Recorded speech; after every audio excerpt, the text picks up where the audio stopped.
me introduce myself. My name is Sadie Lady McDougald, and I am a visionary strategist. And what I do is I help product-based businesses and startup entrepreneurs. Thank you for the invite, love. I help product-based businesses, startup entrepreneurs to manifest their God-given visions of business success. So what does that mean? That means that if you have an idea for a product and that you need to get it developed, I will work with you to get it manufactured. I will work with you to get it financed. I will work with you in your launch strategy. I will work with you on branding and packaging and getting it to the marketplace, your marketing. Okay, so that is what I do. And again, if you are tuning in, don't forget to invite followers and give up those hearts. Okay, so we are going to get started. So I'm going to hold this up.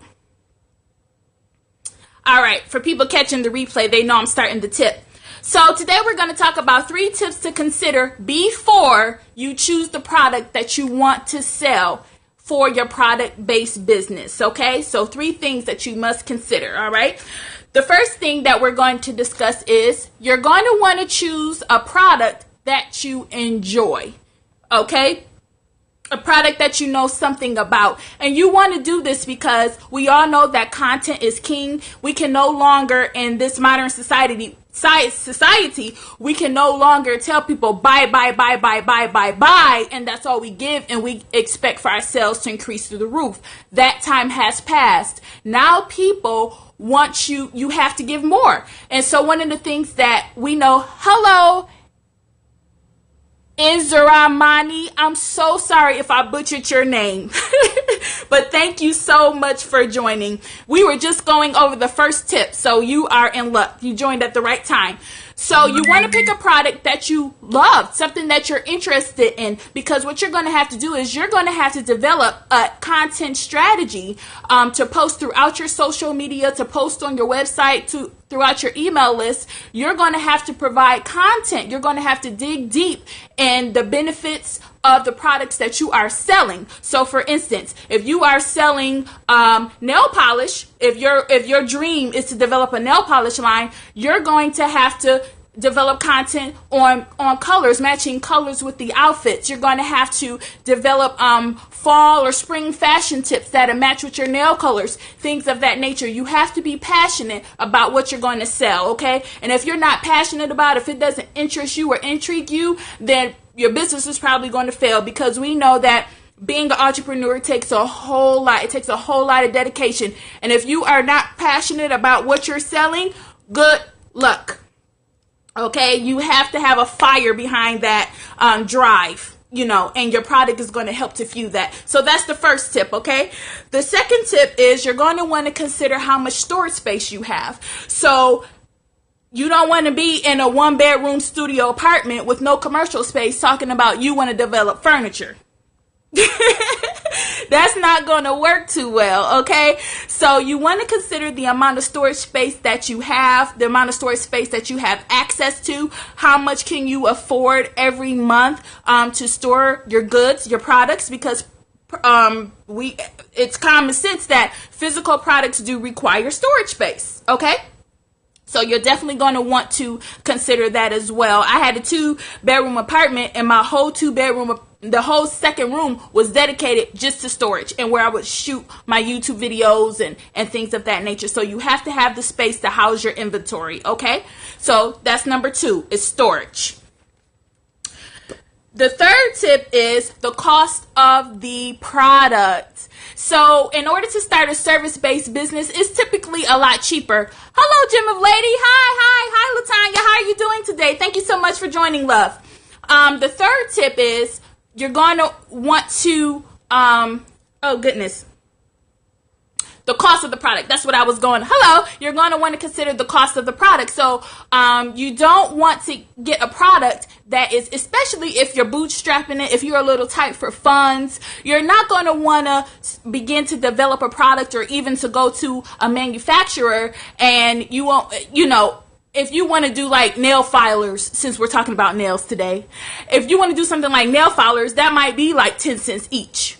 But even though it's 10 cents each, you might have to do 5,000 minimum quantity to even go to that manufacturer to have them working on your order. So that is something to consider. Even if you don't want to go the manufacturing route where you actually develop and private label your own products, you still have to go to a wholesaler or a distributor, and they will have minimum purchases that you have to make. A lot of wholesalers say a minimum of $100, $200, $300, $400, $500. You have to do your research and definitely consider how much is it going to cost for you to keep this product in stock, because that's a part of good customer service, is making sure that you have the products that you promised to your customers. If your customers are constantly coming to you or constantly going to your website and you cannot afford the upkeep of the products, or getting them in, that will deter them from wanting to purchase from you. So you have to make sure that you can afford, at least starting out, that you can afford. And other than that, after you start out, then the business can take care of those inventory expenses, but you're going to have to come up with the startup cost. So you're going to want to make sure you consider the cost. Another thing that you'll have to consider when costing your products is the shipping. So as I used before, the example with the furniture, you're going to have to pay the manufacturer, the wholesaler, the distributor, whoever you are using as your supplier. You are going to have to pay them to ship the items to you or to your distribution center or wherever you're storing your products. You have to pay for that shipping. So you have to consider that. The bigger the product, the more complicated, funny sizes it is, the more expensive it is going to be to ship. A pen is much cheaper to ship than a piano, naturally. So you have to consider that. And then also with shipping, how much is it going to cost your customer to ship the item to them? So you have to consider shipping on both ends, to receive and to send out. Okay, so you want to consider that. All right, and I have a bonus for you guys. So before I give the bonus, let me just give the 3 tips. Okay, we'll do a recap. Okay, so the first thing is pick a product or not service, but a product.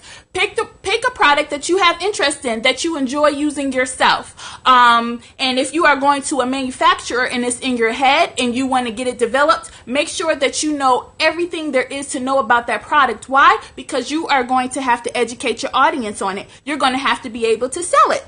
Okay, you're going to have to develop a content strategy to woo in potential customers about this product. Okay, so that's the first tip. The second tip for the recap was storage space. So you want to make sure that once you get in your products, that you have a proper place to store them and know the requirements for storage. Okay, because some things need to be stored in cool. Some things cannot be, you can't have 100-degree room and store ice cream, as an example. So you have to keep those things into consideration, is your storage space. The third thing is you want to consider is cost. The cost of producing the product, the cost of purchasing the product, the cost of shipping the product from your supplier and to your customer. Okay, and so you guys ready for the bonus? If you're ready for the bonus, please let me see some hearts. I love hearts, hearts, hearts, hearts, hearts, hearts, hearts. Thank you, thank you, thank you, thank you, thank you, thank you, thank you all. Thank you for the purple hearts. Thank you for the orange hearts. I appreciate it. Okay, so now we are going to get into the bonus. Okay, so the bonus is, before you decide the product that you want, especially if you are going to go to a manufacturer and have this product developed, okay, so you're going to have it customized, built, and all of that. You have to do your market research to make sure that there is a market for your product. Okay, you have to do that. You have to check out the competition. You have to scope the landscape to make sure that you'll be able to make money on this product. So how can you do that? The first thing, thank you for the hearts. Thank you, thank you. The first thing that I suggest is, one of the things I suggest is, of many, is that go to Amazon.com. Amazon.com brings in like over $400 billion a year. So chances are your product is on Amazon.com or some type of variation of it. So go on Amazon.com, check the reviews, see how many people are actually purchasing this product. If you see a product that you bring up and you see thousands of reviews, okay, there is use for your product. So you just have to put your branding, put your labeling on it, but that's another Periscope. Or perhaps a course. I have to think about it, because I know that stuff.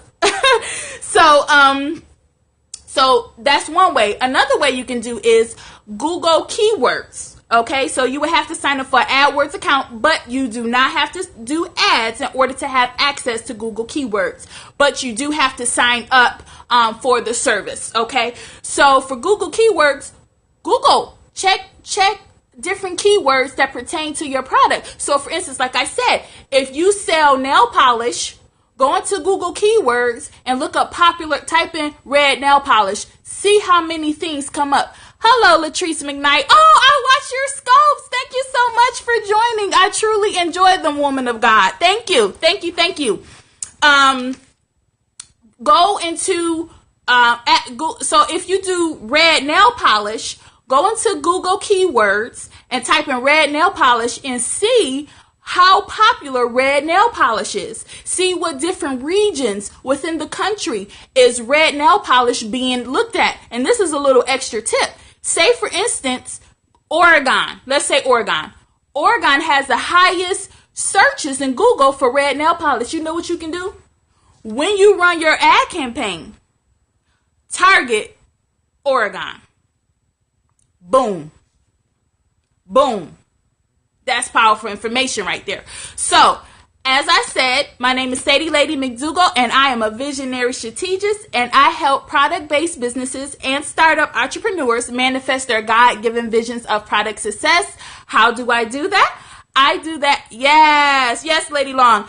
I do that through helping you fully develop your product. If you want to go through a manufacturer, we can do that. If you want to go through a distributor or a wholesaler, we can do that as well. I help you package your product. I help you brand it. So that's packaging mostly. And I will help you launch it and develop a marketing strategy to get it to the rest of your target market. Okay, so I want to thank you all for tuning in. I shall be back here sooner. I don't like to give exact dates and times because I'm self-employed and sometimes I get so caught up in work I don't have time to Periscope, but I will be back soon. So I want to thank you all, and you all be blessed.